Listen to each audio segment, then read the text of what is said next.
Delhi university यानी कि DU के छात्र संघ चुनाव का आज परिणाम आ गया है, जिसमें एबीवीपी को भारी मतों से जीत मिली है। दिल्ली विश्वविद्यालय के छात्र संघ यानी कि डीयूएसयू चुनाव में एबीवीपी ने अध्यक्ष समेत 3 पदों पर कब्जा कर लिया है। इस अध्यक्ष पद यानी कि आर्यन मान जो हैं वो चुनाव के अध्यक्ष बन गए हैं। उन्होंने जॉसलिन नंदिता चौधरी को शिकस्त दी है। एबीवीपी ने 4 प्रमुख पदों में से 3 अपने नाम कर लिए हैं। वहीं एनएसयूआई को सिर्फ उपाध्यक्ष की सीट मिली है। आपको ये भी बता देते हैं कि चुनाव जो है 18 सितंबर को हुआ था, जिसमें लगभग 2,75,000 छात्र छात्राओं ने वोट डाले थे। यानी कि मतदान 52 केंद्रों पर और 195 बूथों पर हुआ। मतगणना विश्वविद्यालय के खेल स्टेडियम के मल्टीपर्पज हॉल में हुई और ये परिणाम तब बता रही हैं कि हिंदुत्व का युवाओं में क्रेज जो है वो किस तरीके से बढ़ रहा है। और ये परिणाम नतीजे हैं, जिस तरीके से दिल्ली यूनिवर्सिटी के परिणाम आए हैं, जिस तरीके से एबीवीपी की जीत यहां पर हुई है। क्योंकि कहा जाता रहा है कि दिल्ली यूनिवर्सिटी कभी वामपंथियों का गढ़ हुआ करती थी, लेकिन आज यहां पर भगवा लहरा रहा है। जीत के बाद जय श्री राम के नारे लगाए गए हैं। युवा छात्रों के हाथों में भगवा ध्वज देखा गया है। तस्वीरें आप टीवी स्क्रीन पर देख रही हैं। माना यह भी जा रहा है कि वामपंथ का किला पूरा का पूरा ध्वस्त हो चुका है। जानकार इसे राष्ट्र प्रेम की जीत बता रही हैं। इस रिजल्ट का असर माना जा रहा है कि जेएनयू में भी इसका परिणाम देखा जा सकता है। इतना तो है कि अफजल हम शर्मिंदा हैं जैसे नारे दिल्ली यूनिवर्सिटी में अब नहीं लगेंगे। और अब इसको लेकर सुदर्शन न्यूज एबीवीपी के विजेताओं को शुभकामनाएं भी देता है।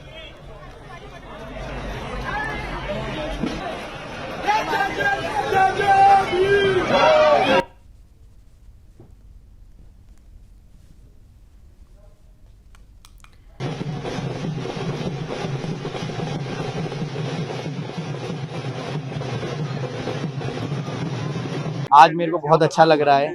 आज मेरा 5 साल का सपना पूरा हुआ है और आज मैं दिल्ली यूनिवर्सिटी के हर एक साथी का दिल से धन्यवाद करता हूँ कि आज उन्होंने मेरे को विजयी बनाया, मेरे पे भरोसा जताया और 16,000 से विजयी बनाया। आज हमने फिर एनएसयूआई को जवाब दे दिया कि हम 3-1 से विजयी रहे। छात्राओं के लिए कैंपस में बहुत सारे डार्क स्पॉट्स है, जहाँ पे लाइट नहीं है, वहाँ पे लाइट लगवाई जिससे छात्रा कैंपस में सेफ फील करे। मैं ये कहना चाहूंगा बहुत बहुत धन्यवाद दिल्ली विश्वविद्यालय के साथियों को और मेरे परिवार को। आज उन्होंने मेरे को विजयी बनाया और मैं 16,000 वोटों से जीता।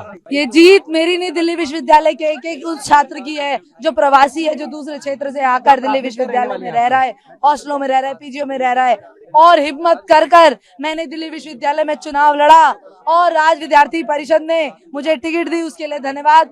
मेरा जीत का श्रेय सारा विद्यार्थी परिषद और एक एक विद्यार्थी को जाता है दिल्ली विश्वविद्यालय को, जिसने मुझ पर भरोसा दिखाया, मेरी मेहनत को समझा। छात्राओं के लिए मैं 365 दिन खड़ी रहूंगी।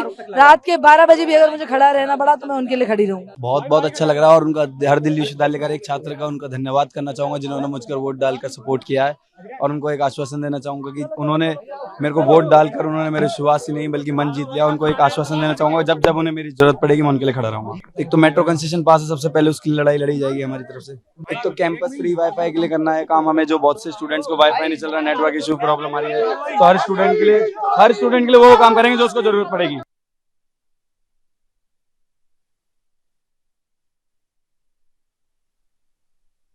लहरा रहा है ये वही दिल्ली यूनिवर्सिटी है जो कभी वामपंथियों का गढ़ होती थी और आज दिल्ली यूनिवर्सिटी में भगवा लहराने की तस्वीरें सामने आ रही है और हर एक तस्वीर सुदर्शन न्यूज अपनी टीवी स्क्रीन पर आपको दिखा रहा है।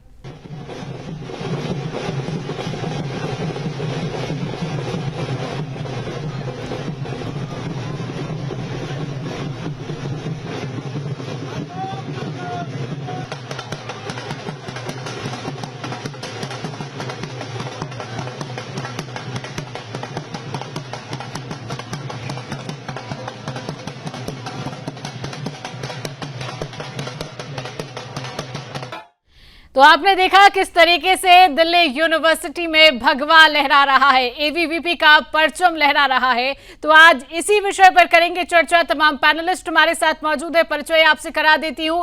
हमारे साथ बीजेपी का पक्ष रखने के लिए प्रवक्ता अवरल मलिक जी जुड़ चुके हैं। अवरल जी, बहुत बहुत स्वागत करते हैं आपका। हमारे साथ एबीवीपी के कार्यकर्ता राजेश्वर कांत दुबे जी जुड़ चुके हैं। राजेश्वर जी, आपका भी बहुत बहुत स्वागत। तमाम जानकारी हमारे साथ रखेंगे। दिल्ली से संवाददाता दीपक हामरा हमारे साथ जुड़ चुके हैं। तो सबसे पहले राजेश्वर जी, आपको बहुत बहुत बधाई देती हूं। एबीवीपी की जीत यहां पर दिल्ली यूनिवर्सिटी में हुई है। बहुत बहुत शुभकामनाएं सुदर्शन न्यूज की तरफ से आपको। किस तरीके से देख रहे हैं इस जीत को, क्या कहेंगे आप? क्योंकि दिल्ली यूनिवर्सिटी की जब तस्वीरें सामने आती थी तो वामपंथियों का गढ़ दिल्ली यूनिवर्सिटी को बताया जाता था, लेकिन अब दिल्ली यूनिवर्सिटी में भगवा लहरा रहा है। और कहीं ना कहीं ये जीत ये भी राजेश्वर जी संकेत दे रही है कि जो युवा है वो राष्ट्रवादी सोच की ओर बढ़ रहा है। राजेश्वर बिल्कुल, जैसा कि हमें ध्यान है ना कि दिल्ली यूनिवर्सिटी देश का नहीं विश्व भर का सबसे बड़ा छात्र संघ चुनाव है। और जब इस छात्र संघ चुनाव की बात करते हैं तो उससे सीधा मूल पता लगता है कि देश का जेनजी, जो आजकल एक माहौल बनाया जा रहा है, जेनजी किस तरफ जा रहा है, तो जेनजी का मूड इन छात्र संघ चुनाव से पता लगता है। और जैसा कि हमें ध्यान है, जो हमारी ऑपोजिशन पार्टी थी एनएसयूआई, उनके जो गुरु मैं बोलूं जो उनके गुरु हैं, 55 साल के युवा नेता हैं जो जेनजी को कई बातों पे भड़काने के, अराजकता फैलाने की कोशिश कर रहे थे। तो शायद इस चुनाव के माध्यम से, इस रिजल्ट के माध्यम से इस जेनजी जनता ने, दिल्ली यूनिवर्सिटी के छात्रों ने उन अराजक तत्वों पे, उन राष्ट्र विरोधी ताकतों पे सीधा तमाचा मारा है। और शायद जिस तरीके से दिल्ली यूनिवर्सिटी में ये परिणाम आए हैं, हमने पूर्व में भी देखा कि पंजाब यूनिवर्सिटी में विद्यार्थी परिषद ने एक ऐतिहासिक जीत दर्ज की है अध्यक्ष पद पर। विद्यार्थी परिषद पिछले साल जेएनयू में भी, ऐसे जेएनयू में जहां पे टुकड़े टुकड़े गैंग एक्टिव था, वहां पे ज्वाइंट सेक्रेटरी का पद जीता है। तो बिल्कुल ही ये राष्ट्रवाद की, मैं ये बोलूंगा, ये बदलाव की लहर नहीं है, बल्कि एक सकारात्मक दृश्य है जो लोगों के समक्ष सामने आ रहा है। चलिए, बिल्कुल। और हमारे साथ संवाददाता दीपक हामरा भी जुड़ चुके हैं। दीपक, दिल्ली यूनिवर्सिटी में एबीवीपी का परचम लहराया, क्या तस्वीरें आपने देखी हैं, उसको लेकर क्या अपडेट है? और छात्र संघ में, छात्रों में क्या उत्साह वहां पर देखने को मिला है? क्या अपडेट दीपक? जी बिल्कुल, ये चुनाव बिल्कुल आसान नहीं था, क्योंकि लगातार हम देख रहे थे कि चाहे एबीवीपी हो चाहे एनएसयूआई हो, लगातार अपने अपने कैंपेन में दम भरते हुए नजर आ रहे थे। सभी छात्रों के बीच जा रहे थे अपने अपने मुद्दों को लेकर। लेकिन जब पिछले चुनाव की हम बात करते हैं तो कहीं ना कहीं जब एबीवीपी ने अध्यक्ष पद जीता था, उसमें रौनक खत्री ने जीत हासिल की थी, तो कहीं ना कहीं एबीवीपी को उस समय झटका लगा था। लेकिन इस चुनाव में आर्यन मान ने अध्यक्ष पद जीत कर ये तय दिखा दिया कि भाजपा से समर्थित जो राजनीतिक दल भाजपा है, उनका एबीवीपी संगठन अब की बार बहुत ही बड़े मार्जिन से 3 सीटें जीतकर ये दिखा दिया है कि एबीवीपी जो है वो पूरे डूसू में, पूरे दिल्ली विश्वविद्यालय में भगवा लहराती नजर आ रही है। हमने देखा कि छात्रों में भी काफी उत्साह है और जो चुनाव जीतने वाले तीनों कैंडिडेट हैं उनमें भी काफी जोश देखा जा रहा है। कई वादे किए गए थे छात्रों से, कई जो है युवाओं को नई नई चीजें दिखाई गई थी। अब उन सबको पूरा करने के लिए जिम्मेदारी तो होगी, लेकिन कहीं ना कहीं एनएसयू का सुपड़ा साफ करके एबीवीपी ने दिखा दिया है कि डूसू में अभी भी कहीं ना कहीं राष्ट्रवादी सोच, राष्ट्रवादी विचारधारा जो है वो जीवित है। और कहीं ना कहीं इस सोच ने एबीवीपी को जिताकर एक परचम लहराकर बदलाव की ये तस्वीर है दिल्ली यूनिवर्सिटी से। और ये सिर्फ दिल्ली यूनिवर्सिटी की तस्वीर नहीं, पूरे देश की ये तस्वीर है। हमारे साथ बीजेपी के प्रवक्ता अवरल मलिक जी भी जुड़ चुके हैं। अवरल जी, क्या कहेंगे युवाओं की इस जीत पर, एबीवीपी के जीत पर, जिस तरीके से राष्ट्रवादी सोच अब आगे बढ़ रही है और बदलाव की तस्वीर इस बार दिल्ली यूनिवर्सिटी में देखने को मिली है, भगवा लहरा रहा है? अवरल जी। तो निश्चित रूप से एक बड़ी जीत है और एक तरीके से छात्रों का विश्वास है एबीवीपी के प्रति, और उसके साथ साथ जातक विषय है, हिंदुत्व की जातक बात है। तो मैं समझता हूँ सब हिंदुत्व की राह पर चल रहे हैं, इसमें किसी रूप में कोई कंफ्यूजन या दुरार नहीं है। और जातक विषय है जय जय श्री राम के नारे का, मैं समझता हूँ जय श्री राम का नारा लगना हर जगह अनिवार्य है और ये हमारी संस्कृति है। हर जगह लगता है, लगेगा, डंके की चोट पर लगेगा। और जातक विषय वामपंथ के किले का, वामपंथ का किला पूर्ण रूप से ढह चुका है। और रही बात एनएसयूआई की, एनएसयू हमारे साथ कांग्रेस पार्टी का पक्ष रखने के लिए आशीष कोठारिया जी भी जुड़ चुके हैं। आशीष जी, बहुत बहुत स्वागत है आपका सुदर्शन न्यूज में। सीधा आप पर ही आऊंगी। आशीष जी, देखिए दिल्ली यूनिवर्सिटी में चुनाव होता है, एबीवीपी की भारी मतों से जीत यहां पर देखने को मिलती है, लेकिन एनएसयूआई को सिर्फ उपाध्यक्ष का पद मिलता है। तो क्या कांग्रेस पार्टी जो है वो युवाओं से कटती जा रही है जिस तरीके से रिजल्ट सामने आए हैं? आशीष जी क्या कहेंगे? देखिए मैडम, दिल्ली विश्वविद्यालय की जो छात्र संघ के चुनाव में एनएसयूआई के उपाध्यक्ष का जो हमें पद मिला है, यह बहुत ही गौरवान्वित करने वाला है और उसके लिए मैं एनएसयूआई के संगठन को शुभकामनाएं देता हूं। लेकिन जहां तक ये हिंदूवादी सोच की बात चल रही थी, क्या भारतीय जनता पार्टी केवल हिंदुओं की पार्टी है? ये अपने आप में प्रश्न खड़ा करता है कि जब बातें चल रही थी कि हिंदूवादी सोच की जीत हुई है और वामपंथ को पूर्ण तरीके से नेस्तनाबूद कर दिया है, क्या ये इंगित करता है कि आप विश्वविद्यालय के प्रांगण में भी हिंदूवादी विचारधारा की, हिंदू राष्ट्रवाद की बात करते हो, जबकि आपको संविधान की बात करनी चाहिए? इस चुनाव से ये साबित हो गया कि भारतीय जनता पार्टी मनुस्मृति को मानती है, संविधान को नहीं मानती है जब आप हिंदू राष्ट्र की बात करते हो। दिल्ली यूनिवर्सिटी देश का एकेडमिक इंस्टीट्यूशन है और पब्लिक इंस्टीट्यूशन है, वहां किसी रिलीजियन को फेवर नहीं करना चाहिए संविधान के तहत। लेकिन आज ये साबित हुआ कि बीजेपी हिंदू राष्ट्रवाद की राजनीति के नाम पे देश में शैक्षिक संस्थानों को ध्वस्त करने का षड्यंत्र रच रही है। तो हिंदू राष्ट्र की बात करना कहाँ गलत है? हिंदू राष्ट्र की बात तो पूरी दुनिया कर रही है, पूरा देश कर रहा है हिंदू राष्ट्र की बात। और जिस तरीके से एबीवीपी की जीत हुई आशीष जी, उस जीत को लेकर आप क्या कहेंगे? मैडम, आप बधाई देंगे, बात कर रही है, मुझे उदाहरण दीजिए। मैडम एक मिनट, आपने कहा पूरी दुनिया हिंदू राष्ट्र की बात कर रही है, मुझे किसी देश का नाम बताइए जो कह रहा है कि हिंदू राष्ट्र बनना चाहिए। माफ कीजिएगा, पूरी दुनिया नहीं तो पूरा भारत देश, पूरा भारत देश तो हिंदू राष्ट्र की बात कर रहा है, सनातनी जो है। तो क्या आपको गलत लगती है, आप अपने नाम के आगे आशीष कोठारिया जी लगाते हैं, तो क्या आपको ये बात गलत लगती है कि हिंदू राष्ट्र नहीं बनना चाहिए? हिंदू राष्ट्र की अगर बात की जा रही है, हिंदू राष्ट्र की बात की जा रही है, हिंदू राष्ट्र की बात की जा रही है, तो आप शुभकामनाएं क्यों नहीं दे रहे हैं एबीवीपी के छात्रों की जिस तरीके से जीत हुई है? मैं तो यही कहूंगा, एबीवीपी को शुभकामनाएं। और मैं आशीष कोठारिया गर्व से कहता हूं हिंदू हूं, लेकिन मेरा हिंदू धर्म में सभी को acceptance of all forms of diversity में विश्वास रखता है। बीजेपी का हिंदुत्व सावरकर वाला हिंदुत्व है। और एबीवीपी को भी शुभकामनाएं कि छात्र संघ के चुनाव जीते, लेकिन हमने जो मेहनत की, अथाक प्रयास किया, संघर्ष किया, हमारे एनएसयूआई की पूरी टीम को, जोसलिन जी चुनाव लड़ रही थी, एनएसयूआई के कई सारे पदाधिकारी ने संघर्ष किया, चुनाव लड़ा, लेकिन परिणाम नहीं मिला। उपाध्यक्ष का पद हमें मिला और हम स्वीकार करते हैं, हार का मनोमंथन करेंगे। लेकिन एबीवीपी ने जिस प्रकार से वोटों की धांधलियां की है, आज पूरे दिन डूसू के जो चुनाव चल रहे थे वीडियोस आते रहे, लेकिन उसके पश्चात भी प्रशासन ने चुप्पी साधी, क्योंकि डूसू प्रशासन एबीवीपी के साथ खड़ा था। ये बात साबित हो गई है, इसलिए हमारे नेता राहुल गांधी जी लगातार वोट चोरी की बात कर रहे हैं। आशीष जी, यही बात होती है जब विपक्ष हारने लगता है तो हार का ठीकरा कहीं ना कहीं थोप देता है। ठीक है, आपने जो बात कही है उस बात का जवाब भी हम ले लेंगे। हमारे साथ एबीवीपी के नेता लीडर जुड़ चुके हैं, तनिष्क सिसोदिया जी। तनिष्क जी, आपको पहले बार तो बहुत बहुत बधाई देती हूँ, आपकी जीत पर बहुत बहुत बधाई, और सुदर्शन न्यूज में आपका बहुत स्वागत करती हूँ। हालांकि जिस तरीके से हमारे साथ कांग्रेस पार्टी के प्रवक्ता जुड़े हुए हैं आशीष जी, वो कह रहे हैं कि एक बड़ी धांधली यहां पर एबीवीपी की जीत में की गई है, क्या जवाब देंगे आप?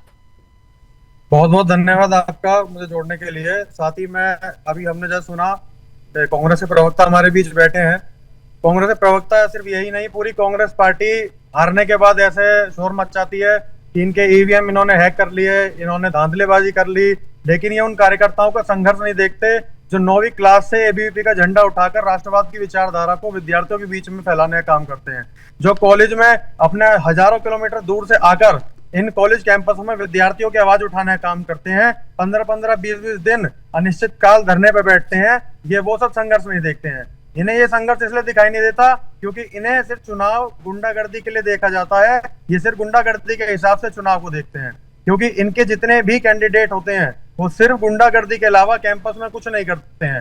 बस गुंडागर्दी के अलावा उनके पास ना तो कोई मैनिफेस्टो है, ना तो कोई विचारधारा है, ना कैंपस के सुधार के लिए कोई उनके पास उचित पॉइंट्स हैं। इस वजह से सिर्फ इन्हें दूसरों के अंदर क्या कमी निकाल सकते हैं वही चीजें देखने को मिलती हैं। इसलिए इन्हें ऐसा लगता है कि एबीवीपी की धांधलेबाजी है। लेकिन मैं आपको बता देना चाहता हूँ, एबीवीपी के कार्यकर्ता पूरे भारत में एबीवीपी की लहर इस समय ऐसी है कि पूरा देश का विद्यार्थी युवा जान चुका है कि एबीवीपी ही एकमात्र ऐसा छात्र संगठन है जो विद्यार्थियों के लिए सही में कुछ काम करने का काम करता है। हम वो संगठन है जो ना केवल चुनाव के समय पर एक्टिव होते हैं, चाहे चुनाव हो या ना हो, एबीवीपी साल के 365 दिन विद्यार्थियों के बीच में काम करता है और उसी प्रकार से काम करता है जैसे चुनाव में मेहनत करता है। साथ राजेश्वर जी बने हुए हैं। राजेश्वर जी, दिल्ली यूनिवर्सिटी में जो चुनाव परिणाम आए हैं, कहीं ना कहीं ये चुनाव परिणाम और ये जीत क्या ये साबित करती है कि दिल्ली यूनिवर्सिटी में अब लेफ्ट विचारधारा जो है उसका पूरी तरीके से सफाया जो है वो हो चुका है? क्या कहेंगे राजेश्वर जी? जी बिल्कुल, जैसा अभी हमारे भाई बता रहे थे ना, चुनाव की धांधली और बाकी चीजें, तो उन्हें अपनी असेसमेंट करने की जरूरत है कि किस विचारधारा पे चल रहे हैं और किस विचारधारा पे, किस छात्र राजनीति पे विद्यार्थी परिषद काम कर रहा है। हमारे साथी ने बताया ना कि विद्यार्थी परिषद ऐसा संगठन है जो छात्रों के बीच में छात्रों की समस्याओं को लेकर हमेशा आवाज उठाता रहता है, एक विचारधारा के तहत काम करता रहता है, छात्रों के बीच एक पॉजिटिव संदेश लेकर जाता है। एक और चीज, बड़ी खास चीज है जो मैं आपको एक कॉन्ट्रास्ट दिखाना चाहूंगा कि अभी अपने विद्यार्थी परिषद से जो भी हमारे कार्यकर्ता जीते ना, तो उनका जब आपने भाषण सुना तो उन्होंने संगठन को धन्यवाद दिया, उन्होंने विवेकानंद को धन्यवाद दिया, उन्होंने विचारधारा को धन्यवाद दिया। लेकिन जब आप एनएसयूआई पे जाएंगे, एनएसयूआई के पोस्टर देखेंगे तो एक तरफ इनकी सोनिया माता होती है, एक तरफ इनके राहुल बाबा होते हैं। तो इनकी विचारधारा सोनिया गांधी और राहुल गांधी से ना ऊपर उठ रही है ना नीचे उठ रही है। तो इनकी जो जवाबदेही है वहीं से शुरू होकर वहीं पे खत्म हो जाती है। ये वाइस प्रेसिडेंट के पद पर जीतते हैं, वहां पे इनको चुनाव धांधली नहीं दिख रही है, लेकिन बाकी 3 पद विद्यार्थी परिषद जीत के आ जाता है तो इनको धांधली दिखती है। उत्तर प्रदेश में कोई और इनके किसी और पार्टी की सरकार बनती है तो चुनाव में धांधली होती है। हिमाचल प्रदेश में कांग्रेस की सरकार बनती है तो वहां चुनाव में धांधली नहीं होती है। भाई आप बैलेट और ईवीएम की बातें करते हो, आपको बैलेट से चुनाव चाहिए, ईवीएम से चुनाव चाहिए। भाई जहां बैलेट से चुनाव हुए हैं वहां भी एनएसयूआई और वामपंथी का बंटाधार हुआ है। आप पहले अपने खेमे में जाके चेक करो, आपकी एक वरुण चौधरी की टीम अलग बनी हुई है, कन्हैया कुमार की टीम अलग बनी हुई है, रौनक खत्री की टीम अलग बनी हुई है। आप लोग टीमों के खेमों के हिस्से हैं। आप कोई पार्टी नहीं है, आप कोई विचारधारा नहीं है, आपका कोई विजन नहीं है। आप सिर्फ चुनाव में चुनावी राजनीति करने के लिए, मैं बोलूं मजे करने के लिए, फन करने के लिए चुनाव लड़ते हो और इसी वजह से छात्र नित नियम आपको आपकी जगह दिखाते रहते हैं। चलिए वहां डीयू में तो आप कुछ हद तक चुनाव जीत गए, जेएनयू में तो आपकी हालत ये है कि जेएनयू में आपको नोटा का छोटा भाई बोलते हैं। नोटा के 150 वोट आते हैं और आपके एनएसयूआई का कैंडिडेट 94 वोट 95 वोट पर सिमट जाता है। तो ये आपको सेल्फ असेसमेंट करने की जरूरत है, सेल्फ इंट्रोस्पेक्शन करने की जरूरत है कि आप लोग किस विचारधारा के तहत, किस काम के तहत आगे काम कर रहे हैं। शायद एनएसयूआई को मैं एक साथी होने के, जेएनयू का साथी होने के नाते सलाह दूंगा कि आप लोग एक बार बैठिए और आप अपनी विचारधारा तय करिए। आप तय करिए कि आप खेमों के हिस्से हैं या एक ऑर्गेनाइजेशन के पार्ट हैं। चलिए ठीक है, आशीष जी से भी इस बात का जवाब लेंगे। आशीष जी, ये जानना चाहूंगी कि आखिर कब तक आप लोग अपनी हार का ठीकरा, कभी ईवीएम पर फोड़ देते हैं, अभी आप कह रहे हैं कि ये धांधली की गई है, आखिर कब तक इस तरीके से होगा? कहीं ना कहीं तो आपको ये समझना होगा कि हार जो आपकी हो रही है, कहीं ना कहीं आपकी कोई कमी रह रही होगी, तभी आपको इस तरीके की हार का सामना करना पड़ता है, या फिर आप दूसरों पर ही सिर्फ आरोप लगाते रहेंगे? आशीष जी। देखिए मैडम, 2 प्रश्नों के उत्तर दूंगा। सर्वप्रथम ये बात कर रहे थे इनकी कोई विचारधारा नहीं है। यदि विचारधारा नहीं होती तो हम कभी सिविक नेशनलिज्म की विचारधारा में विश्वास नहीं करते। ये कांग्रेस पार्टी की विचारधारा है, जिस विचारधारा की शुरुआत 1885 से हुई थी, जब इस पार्टी की स्थापना हुई थी। पूरा देश और दुनिया जानता है कि स्वतंत्रता संग्राम, इंडिया इंडिपेंडेंस स्ट्रगल में आरएसएस और Hindu Mahasabha did not participated at all, but it was only Congress party who was fighting for the India's independence. Savarkar, Golwalkar were fighting for the Hindu nationalism, not for the civic nationalism. और हम बात करते हैं acceptance of all forms of diversity in India.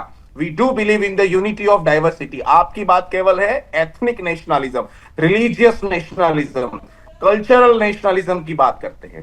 दूसरा सवाल आया कि चुनाव की धांधली का। शिवांगी जी, राहुल जी ने कल प्रेस वार्ता की थी, उससे पूर्व भी प्रेस वार्ता की थी। कर्नाटक में हमारी सरकार है, हमने बेंगलुरु की सीट का अध्ययन करके इलेक्शन कमीशन को चुनौती दी थी। इलेक्शन कमीशन ऑफ इंडिया के पास इसका प्रत्युत्तर नहीं है।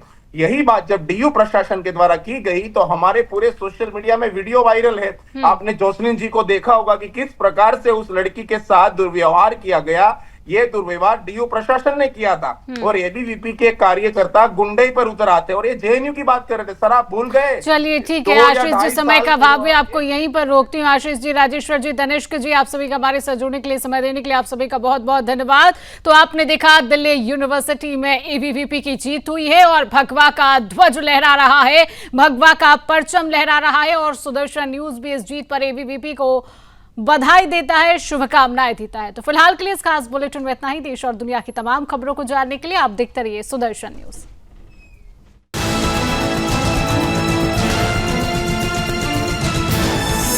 आप देख रहे हैं सुदर्शन न्यूज।